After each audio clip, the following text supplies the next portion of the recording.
105.3. Almost good afternoon. I guess we're still in that good morning phase. It's been a morning here in the heart of Oklahoma City at the TB Fitness Club. That's right, Super Prep Showcase. We've been talking about it for, golly, over a month now. Excited to be here. I got to tell you, it's a pretty awesome event. There are so many young athletes, potential everywhere on all of the courts. A lot of these young players are going to be playing collegiately somewhere, and they just need the exposure, and we're giving them that. We're also introducing them to collegiate head basketball coaches across the state, across the nation that are here to check out the talent here in the state of Oklahoma. And I've always said we don't get the credit we deserve when it comes to basketball. There's a lot of hoopers in this state, and today is proof of that. So we're excited to be broadcasting live throughout the day for Super Prep Showcase. And we've got our sponsors, TB Fitness Club, Echo Sports, Red Dirt Furniture, Cricket Wireless, and OKC Sports Radio 105.3. And I've got with me a head coach that knows a little something about basketball in the state of Oklahoma. He's gotten all kinds of different players, and that's what he's here to do today. Coach Donnie Jackson of Cali Community College out of Kansas. Coach, how you doing? I'm doing great. Thanks for having me on. I really appreciate the opportunity to sit here with you. Yeah, I'm excited you're here. You've been walking around. I've been watching you from afar. And then I've been watching some of these basketball players, and who stands out to me? Who stands out to you? There's quite a few. The one thing, I think you guys did a great job getting some of the top talent in the state. I've recruited Oklahoma a really long time. When you walk in the gym, you're like, oh, there's some players in here. And, there's a few kids that we've already been looking at, like JoJo over at Edmond Santa Fe, the guys over at Douglas, Zuo and Jamel. And then, ironically, number 26 over here, Sean King from Tulsa. I coached his brother at NOC Tonkawa, Damari King, that went on to play at Jacksonville State. And so it's pretty cool to see him and my son know each other pretty well from the days I was at Tonkawa shooting in the old gym before the games. So really good talent. Love the testing over there.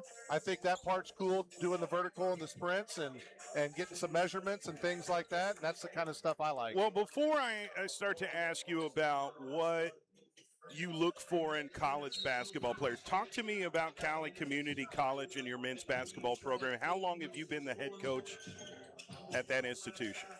So overall, it's year 24 for me, and my beard with all the gray shows it. But I've been at Cali 2 different times as an assistant in 2009 to 2013, and then I went to NOC Tonkawa as head coach for 8 years, and that's where I grew my appreciation and love for Oklahoma City kids. Had a lot of really good ones over there, and then this is my 5th year over at Cali in Region 6, and it's an ultra competitive region. It's very tough every single night. You got to have the top kids nationally if you want to be able to compete at the top. Right. And fortunately, we've been able to, and it started with some good Oklahoma City kids. We've had Roman Miller and Jeff Wanquo and Kai Brown, and we've had Arjante Dallas. Those are the ones I've had at Cali. And then at Tonkawa, we've had J.D. Ray, who's an assistant now at PC North. Head coach Tori Noel over at Midwest City played for me. And I could go on down the list of other guys, but those are some notable ones off the top of my head. Again, we're talking with Donnie Jackson, head coach at Cali Community College. Tori was actually on our broadcast, I guess it was last week or the week before we had the state tournaments, and his team, Midwest City, was participating in the state tournament. That's really interesting stuff. Roman Miller is a great basketball player, too. Now, when you go to an event like this, where it's basically a recruiting combine and we're working out the kids and we're showing different things and measuring height, weight, quickness. I mean, everything that you can measure, we're doing that. We're playing 2-on-2, 3-on-3. In the afternoon, we're going to go 5-on-5. They're going all kinds of drills. What are you looking for specifically as a basketball coach in a basketball player that's participating in an event like this? Well, one, I want to give you guys a lot of props for always putting the invites out on social media, because I feel like that allows coaches like myself and others to do a little homework on the kids that are going to be at the event. That have committed, yeah. Yes, and I'm always appreciative of that, because that you could do early homework. And that way, what if you did come from Texas or Georgia or Missouri and you don't know any of the kids? You would have been able to do some early homework. Fortunately, we've got good connections within the city, so we kind of know who to look for already. But as far as at the event, size and length are obviously ones that stand out. Anyone 6'4" and up that has athleticism and skill, those are always the guys that stand out the most. If you're a smaller guard, 6'2" and below, you look to see if they're a dog or not and how competitive they are. There's a million guards. I just drove in from Atlanta. I was there for 4 days and got here yesterday, drove 14 hours to come to this event. And but that's the thing I say, there's a million guards. So that's the kind of stuff I'm looking for, is how competitive they are, if they're going to guard. You might be like, Coach, you haven't even really said anything about offense. And usually, you can see if somebody can score or skilled enough. It's at our level who can guard, because those are the guys that are going to get on the court as freshmen, right, are the ones that compete on the defensive end. So I kind of look at it differently than maybe some coaches that are just looking for guys that make shots. I look at guys who are going to compete. Now, like vertical jump quickness, I know we're measuring like a 40-yard dash. Are those overrated, or do you kind of take those seriously and look at it and say, okay, this means something? No, all that stuff means something as far as like burst, twitchiness, being able to how quick you can get off your feet. Especially in junior college, to me, Division I has great athletes and this and that. Junior college is probably the fastest paced overall level. And so you got to find guys that can keep up. And it's a really athletic level too. And so sometimes you might take a guy that may be a little more raw as far as skills, just because of their athletic potential.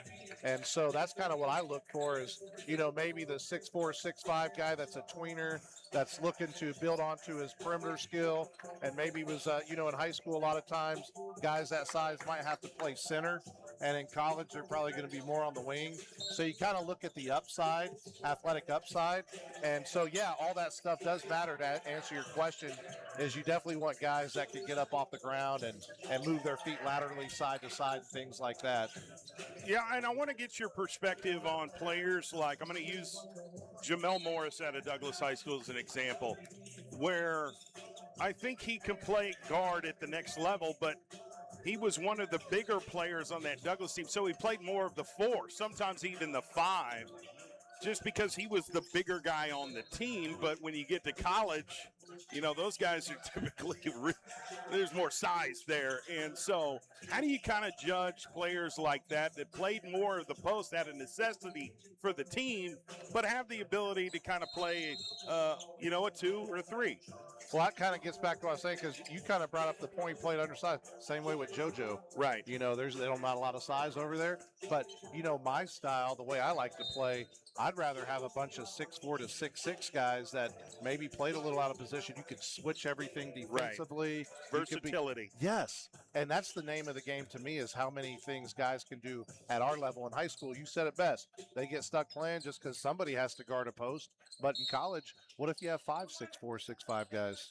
What if you have 6 of them? What if you have 7 of them?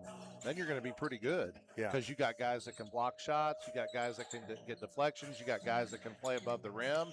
And then if their skill level is just good enough that you can add on it, because, he's someone over at Douglas that you're like, man, I walked in, I'm like, he's taller than I thought he was. And I'm like, he looks pretty impressive, because he was someone I was really kind of eyeing as far as what you just said, kind of that 6'4", 6'5" range. And, I'm going to be keeping my eye on him pretty strong today.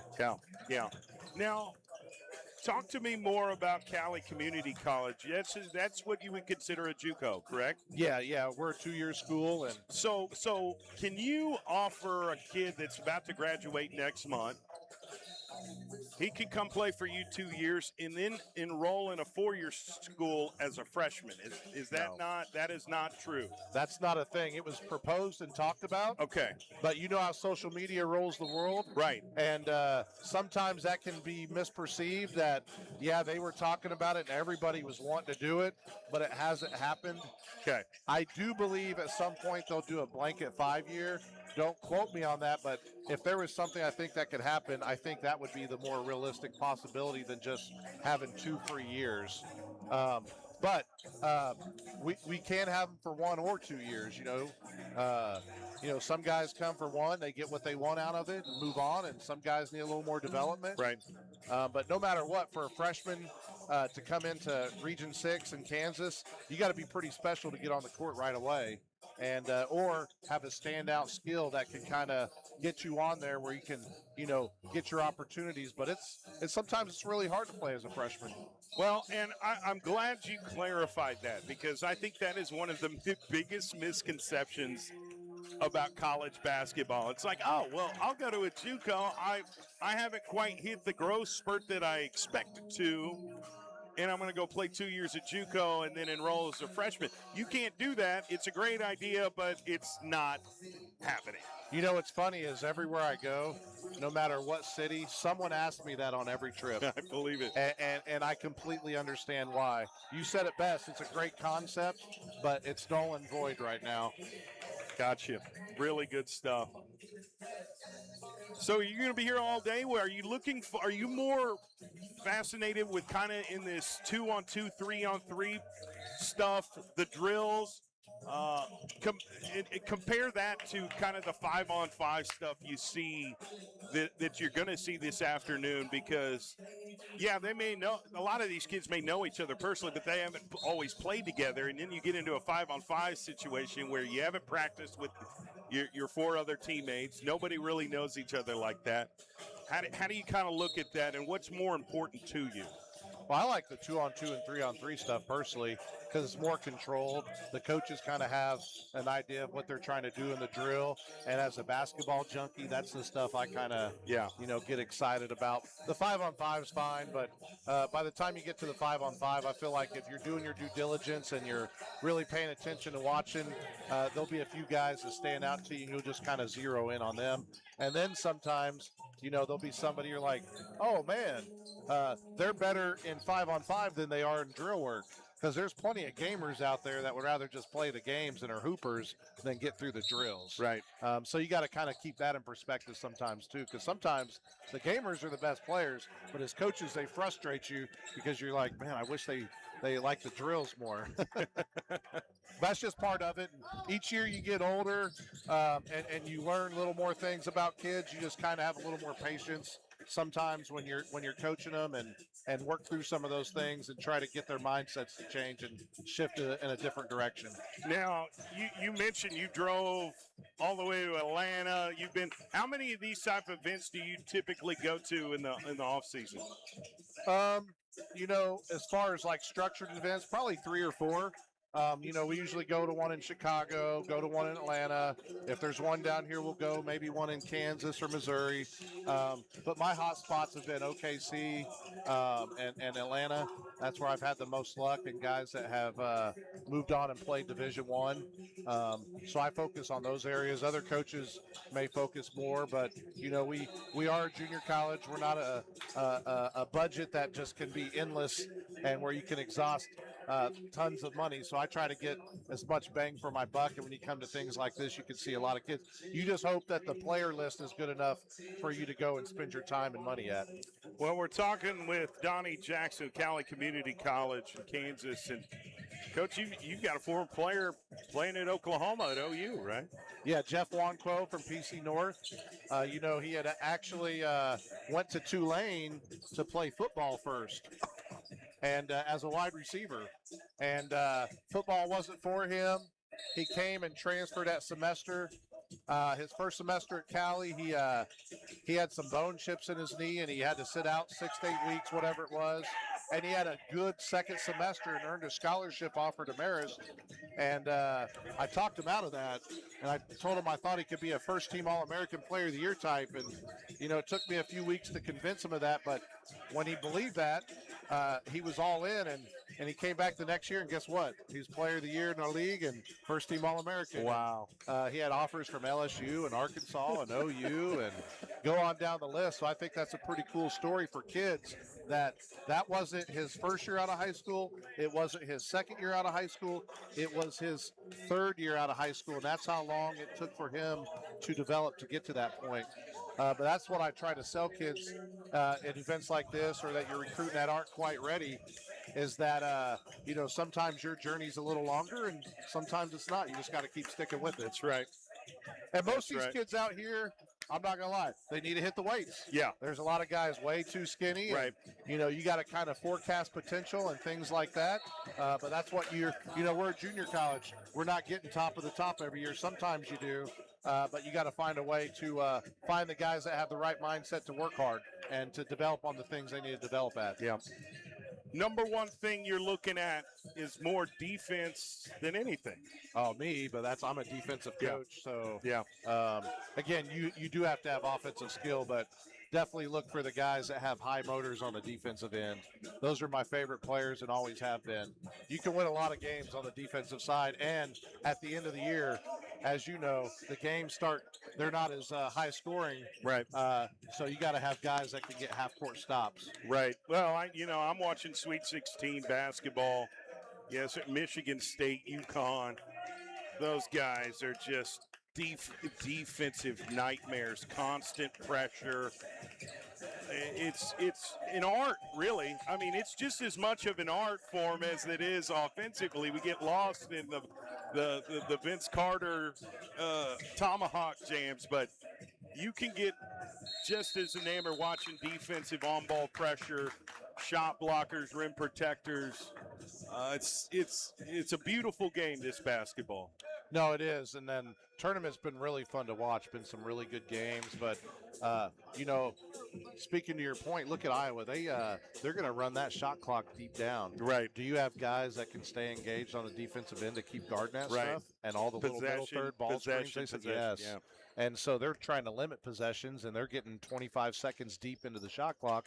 And that's where guys like me like the guys that can, not just the guys that can guard for 12 seconds, but the guys that can guard for 30 seconds. Yeah, yeah. It's crazy when you say that. You're talking about 18 seconds of playing a little harder.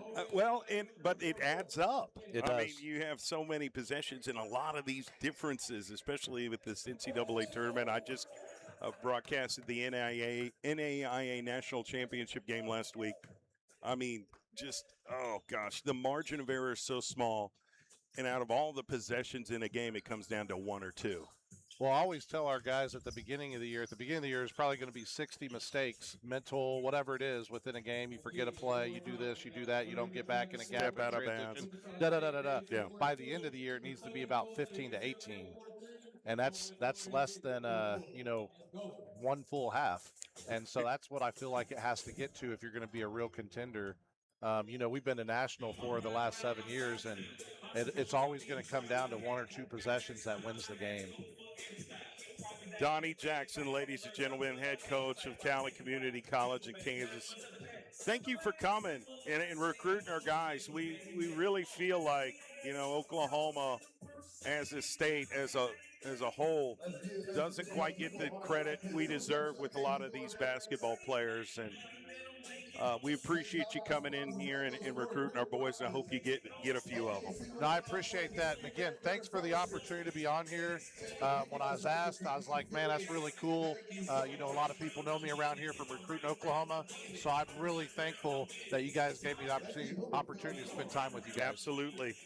And we look forward to having you on more. I think we'll probably be touching base with you in the future, my friend. Well, thank you very much. Yeah, very appreciate good. you guys. All right.